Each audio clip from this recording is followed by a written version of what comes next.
second speaker of the proposition.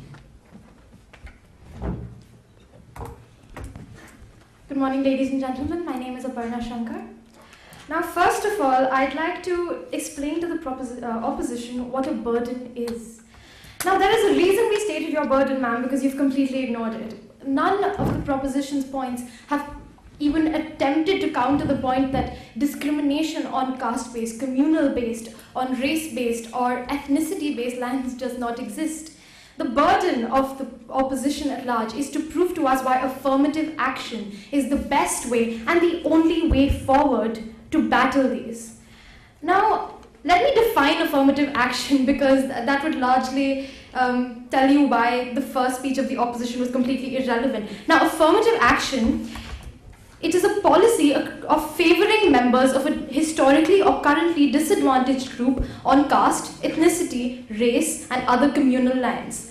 Ma'am, it is not the Oscars, it is not the sharing of love, and it is not, for that fact, a miracle. Neither do women fall under the ambit of affirmative action.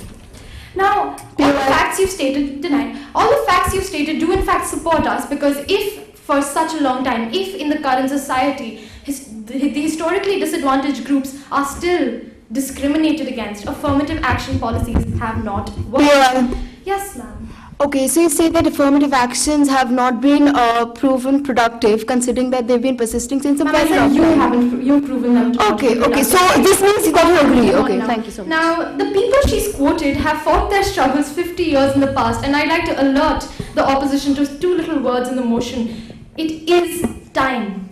Is the 21st century the time when Nelson Mandela is fighting against racial discrimination in Africa? I think not. Now, I'd like to elaborate on our constructives and take the motion in a more productive direction. Sorry, ma'am, not now.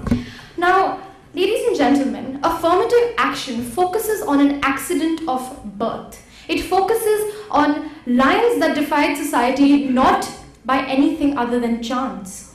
Now, the proposition does not mean to suggest that this discrimination is not a grievous fault of society at large. It simply means to suggest that at this point in time, caste-based discrimination or communal-based discrimination, ethnicity-based discrimination or racial-based discrimination is not the most powerful discrimination that the world is facing. And secondly, affirmative action is neither the best nor the only way to tackle such problems in society. Now let's move on to our constructives, ladies and gentlemen. First of all, affirmative action is structurally flawed, as it creates a dependency of the people upon the state. Let me tell you what I mean here.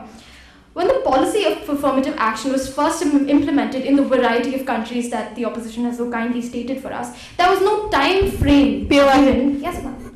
Okay, so you stated the dependency of the marginalized groups on the government. Ma'am, aren't all of us dependent on the state, considering the fact that their government jobs? There's a reason. Finish my point before you ask the POI about it, because it will answer you. There was no time frame, I continue, for the weaning off of these communities from this policy. Let me tell you why this is dangerous, not just for the government and our resources, but for those communities as well. Where deprived communities are endlessly dependent on state machinery, this is not upliftment, ladies and gentlemen. This creates a paradigm when those communities are historically and now currently viewed as weak simply because the government has continued to provide them with this machinery. This is not Ma'am, please let me finish my point.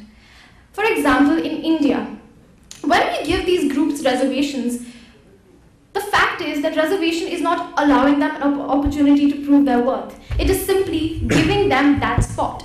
This means that the Indian society is in no way, shape or form a meritocracy, and that is a very dangerous thing, ladies and gentlemen. Secondly, affirmative action, as I'm sure everyone will agree, acts as incentive. Hypothetically, if I were part of a disadvantaged group, it is the policy that I would want in place, as it would place me at an advantage. Now, governments, ladies and gentlemen, are not blind to this fact.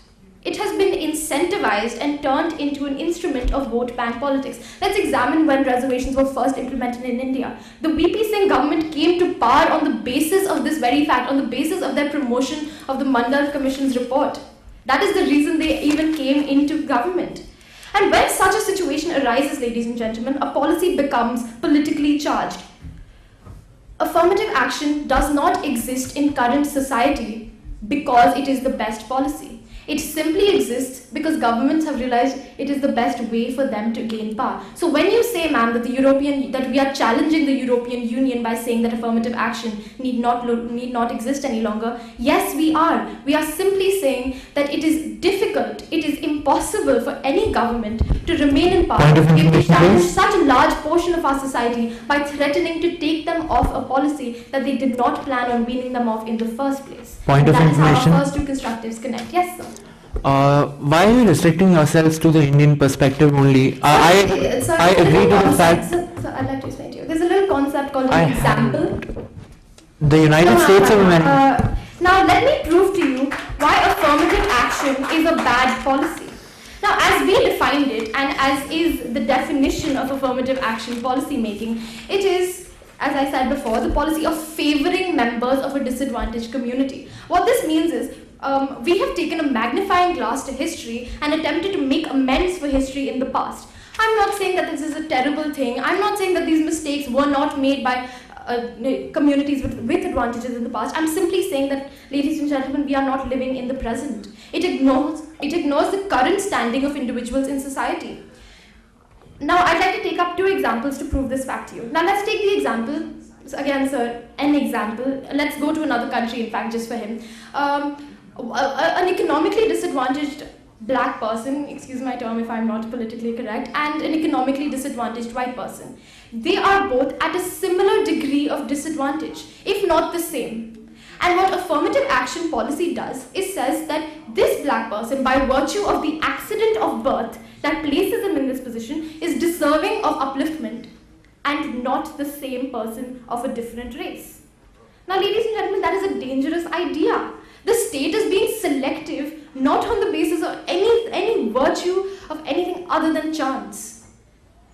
Now, let me tell you that what policy would replace this in a very systematic manner. It is the policy of economic aid, all right? Now, this is not affirmative action because economically disadvantaged groups do not fall under the ambit of groups deserving of affirmative action. It is not a part of the definition.